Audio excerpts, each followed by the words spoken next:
Elle est bien connue, cette parabole des 10 jeunes filles invitées à un mariage.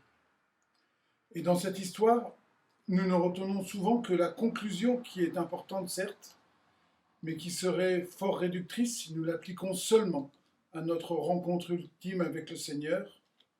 Veillez, car vous ne savez ni l'heure ni le jour. Et puisque nous ne savons ni l'heure ni le jour, considérons donc plutôt que c'est possiblement tout le temps, et que le mieux est donc de veiller de manière intemporelle. Par notre actualité, que je qualifierais de morose, nous risquons tous de nous décourager, nous risquons de nous assoupir, de ne plus entretenir la petite flamme de notre lampe intérieure d'espérance. Cette flamme que nous sommes invités à entretenir en nous retrouvant, comme nous le pouvons, le dimanche, pour nous refaire des forces, tant à la table de la parole qu'à la table de l'Eucharistie. Pour l'instant, il nous faut composer. C'est long, c'est pénible, mais nous savons que c'est temporaire. Oui, nous avons souvent besoin d'être réveillés, d'être éveillés à sa présence, à son passage parmi nous, sinon nous risquerions de le manquer, de ne pas être au rendez-vous, car nous aurions laissé s'épuiser nos réserves d'huile. Et comment pourrions-nous le reconnaître au soir de notre vie, quand nous le verrons face à face, si nous ne l'avons jamais rencontré, jamais reconnu dans le quotidien et l'ordinaire de nos vies? Rencontrer Dieu dans ma vie, mais comment? Pour ma part, je n'ai jamais eu, comme vous sans doute, de révélation particulière ou d'apparition. Et pourtant, j'avais faim, j'étais nu, j'étais un étranger, j'étais malade en prison.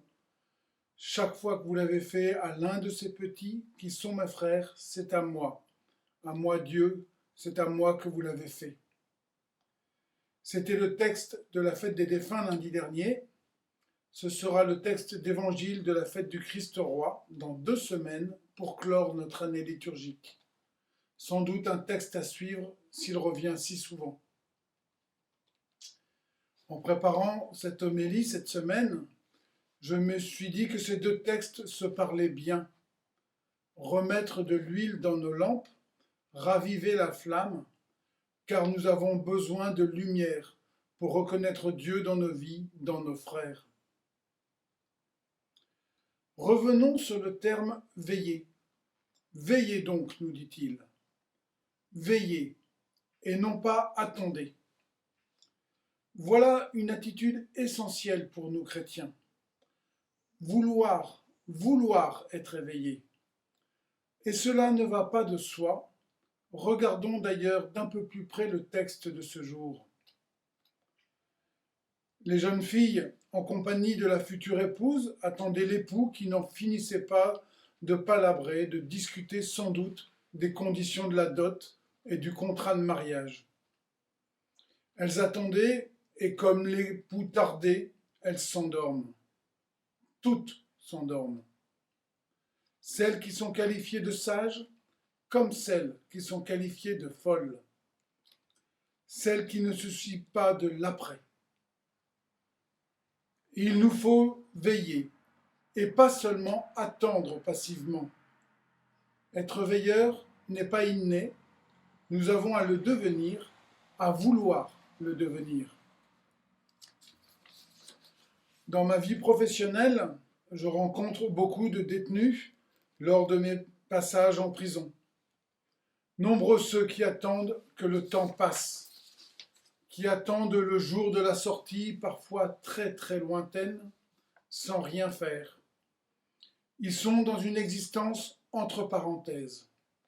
Et puis il y a ceux qui veillent, ceux qui prennent autant que possible leur vie en charge, par le travail, par des études, de la formation, par des gestes fraternels qui en prison ont un goût très fort. Ceux-là sont des veilleurs. Et eux savent qu'il va falloir beaucoup de réserves d'huile. Et pour nous aussi, Nous qui sommes légitimement libres, veiller, c'est faire notre provision d'huile, c'est être actif autant qu'on peut l'être dans la vie de tous les jours, comme dans notre vie spirituelle. C'est marcher à la suite de Jésus, avancer vers l'avenir, vers la nouveauté, même souvent vers l'inconnu. Veiller, c'est reconnaître que le salut nous est donné dès aujourd'hui par Dieu en Jésus, et en même temps travailler à la réalisation de cette vie nouvelle. Vie nouvelle dans notre quotidien le plus banal, dans l'insignifiance de nos journées qui s'étirent parfois en ce temps de confinement, dans les petits gestes fraternels, dans nos efforts permanents pour rester des hommes éveillés. Veiller, ce n'est pas une vie de héros, une vie de saint, même si nous y sommes appelés à le devenir par notre baptême. Ici, toutes les jeunes filles, même les sages, se sont endormies, juste un peu. Ce qui distingue les unes des autres, c'est que certaines se sont réveillées, relevées, se sont préparées pour la noce, comme nous sommes, nous, sans cesse invités à cette noce. Le Christ lui-même nous invite à Gethsémani, où les apôtres aussi s'endorment. Il nous invite à veiller avec lui, en personne.